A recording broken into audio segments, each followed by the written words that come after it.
joined by the Lord Mayor of Melbourne, Nick Reece. Your Worship, good morning to you. Good morning, Ross. Good morning, Russ. Does it get any more Melbourne than this? On the portico of Melbourne Town Hall, we can hear the rattling of the trams behind us, the dinging of the bells. You look one direction, you can see the spire of St Paul's Cathedral. The other, the Manchester Unity building. It's a beautiful spot, isn't it? And behind you, as I pointed out to Russell, there's a building there that is 60 stories high that no one would know its name. I certainly don't. You used to know the name of tall buildings in Melbourne. There was ICI House, there was Nauru House, there was the Rialto. But we have so many tall buildings now that 60-storey buildings can anonymously appear on the skyline. We have more tall towers in Melbourne than any other capital in Australia. In fact, we're sort of top 50 in the world. We do have an obsession with tall towers in Melbourne, certainly more than Sydney.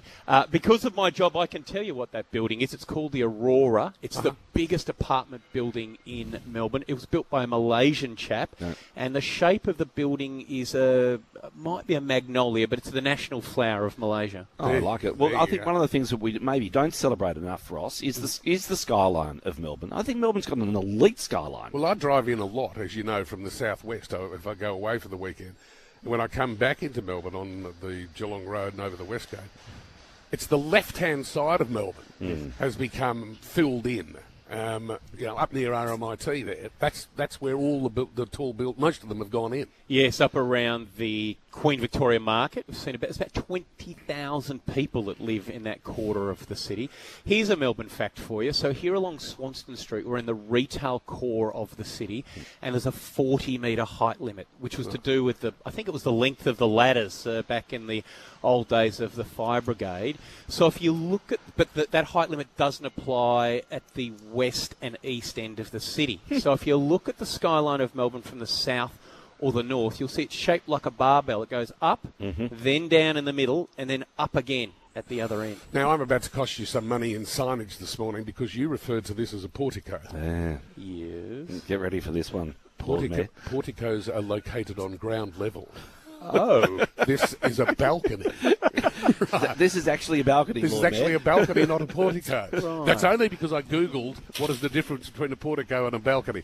Who has been on this balcony? Oh, some big names, let me tell you. So we've had the Beatles here in June 1964. In fact, right behind where you are sitting, Ross, listeners, he's out of his chair now and he's walked out onto what I would describe as the balcony on the portico. Yes. Looking out over Swanston Street, where the Beatles actually stood and greeted tens of thousands of mostly teenagers. And I was asking you the question, there's a steel sort of balustrade that looks like it's been put in there by OH&S. Yeah.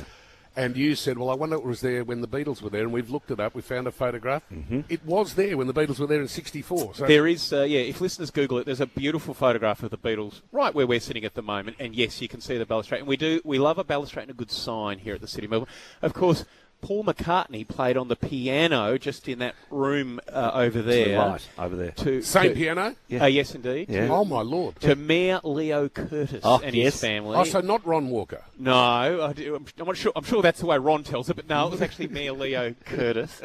And Ringo apparently put on the Lord Mayor's robes and the chains. Right. So, interestingly, there was a photograph for sale last year. I can't believe I didn't have a crack at it. From the Southern Cross, which is... where's the Southern Cross? Up there. Up that way, up pointing that way. Yep. Of 5 Beatles. Because, of course, Ringo wasn't here for the start of the tour. Yes. Did he have appendicitis or something like that? So it was Jimmy Nicol, I think. So there's 5 Beatles. But on here, at the balcony here at the Town Hall, there were only 4. But one of them was Ringo. There you go. Now, the ABBA have also been here, stood on this very balcony as well. Kings and Queens. Queen Elizabeth came here in 1954, I think it was. And, of course, Nelson Mandela came here, which is possibly my favourite visit. He came here in 1990. He'd only been out of prison for, I think it was 2 months. And this was one of the first places he came, after imprisonment for 27 years, to say thank you to the people of Melbourne, because there's a lot of human rights group and the ACTU under Bob Hawke, who had been campaigning for decades to get him free. So he came here to say a big thank you, packed the town hall, and there's a beautiful photograph, a news photograph out at the front of my office, actually, of him standing at the front of the Town Hall waving to the crowd. Do you remember when he was released that a lot of people expected him to be a firebrand? Yeah. And he came out and he was a gentle, just peaceful a total soul, gentleman. which led to Richmond Railway Station, a bit of graffiti went up that said, "Release the real Nelson Mandela." And of course, Lord Mayor, I mean, the artwork within the town hall, which we've been having a look at during the advertising breaks, is superb. In particular, I love the fact that there's a 4-20 pie painting. Isn't that incredible? I mean, it's a history or a museum of Melburnia here. Of course, you've got the photographs of all the Moomba monarchs. We don't have Zig and Zag up anymore, of course, but all the others are still there, and that's great. There's also there's a photographer called Patrick O'Callaghan who was a tram driver, and on the weekends when he wasn't working, he went round Melbourne with his little brown box camera, and he took photographs.